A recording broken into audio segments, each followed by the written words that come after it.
Hi hello അസ്സലാമു അലൈക്കും. ഇന്നത്തെ വീഡിയോ കുറച്ച് ജാതിക്ക കിട്ടിയിട്ടുണ്ട്, അതുകൊണ്ട് അച്ചാർ ഉണ്ടാക്കുന്ന ഒരു വീഡിയോ ആണ്. ഈ ജാതിക്കത്തോട് വെറുതെ കഴിക്കണ എനിക്ക് ഭയങ്കര ഇഷ്ടമാണ്. ഇത് ഞങ്ങളെ വീടിൻ്റെ അടുത്തുള്ള ഒരു താത്ത തന്നതാണ്. അങ്ങനെ ജാതിക്കൊക്കെ നല്ല പോലെ കഴുകിയിട്ട് കുറച്ച് നേരം ഊറ്റി വെച്ചിരുന്നു. വെള്ളമൊക്കെ നല്ലോണം പോയിട്ടാണ് കേട്ടോ അരിഞ്ഞെടുക്കുന്നത്. അങ്ങനെ ജാതിക്കൊക്കെ ഫുള്ളായിട്ട് ഇവിടെ അരിഞ്ഞെടുത്തിട്ടുണ്ട്. ചിലവർ ഇതിൻ്റെ തോല് കളഞ്ഞിട്ടാണ് അരിഞ്ഞെടുക്കുക. ഞാൻ തോലിയൊന്നും കളഞ്ഞിട്ടില്ല. ഇതിലേക്ക് കുറച്ച് വെളുത്തുള്ളി അരിഞ്ഞതും കുറച്ച് ഇഞ്ചിയും കുറച്ച് പച്ചമുളകൊക്കെ അരിഞ്ഞ് വെച്ചിട്ടുണ്ട്. നല്ലെണ്ണയിലാണ് കേട്ടോ ഞാൻ ഈ അച്ചാർ ഉണ്ടാക്കുന്നത്. നല്ലെണ്ണയിൽ ഉണ്ടാക്കിയാൽ കുറച്ച് ദിവസം കേടരാതൊക്കെ ഇരിക്കും. പിന്നെ വേറൊരു ടേസ്റ്റുമാണ് നല്ലെണ്ണയിൽ ഉണ്ടാക്കിയാൽ. അങ്ങനെ ചട്ടിയൊക്കെ അടുപ്പത്ത് വെച്ചിട്ട് എണ്ണ ഒഴിച്ച് കൊടുത്തിട്ട് ഇതിലേക്ക് കുറച്ച് കടുകും ഉലുവയാണ് ഞാൻ ആദ്യം ഇട്ട് കൊടുക്കുന്നത്.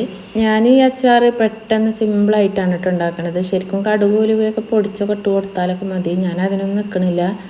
അങ്ങനെ കടുകും ഉലുവയൊക്കെ പൊട്ടി കഴിഞ്ഞിട്ട് കറിവേപ്പില ഇട്ട് കൊടുത്തിട്ട് പിന്നെ നമ്മൾ അരിഞ്ഞു വെച്ചിട്ടുള്ള ഇഞ്ചിയും പച്ചമുളകും വെളുത്തുള്ളിയൊക്കെ ഒന്ന് ഇട്ട് കൊടുക്കുക.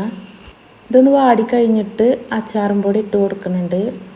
അധികം അച്ചാറും പൊടിയൊന്നും ഞാനിതിലേക്ക് ഇട്ട് കൊടുക്കുന്നില്ല. കുട്ടികളൊക്കെ കഴിക്കുന്നതുകൊണ്ട് അവർക്ക് അധികം ഒന്നും എരിവ് പറ്റൂല.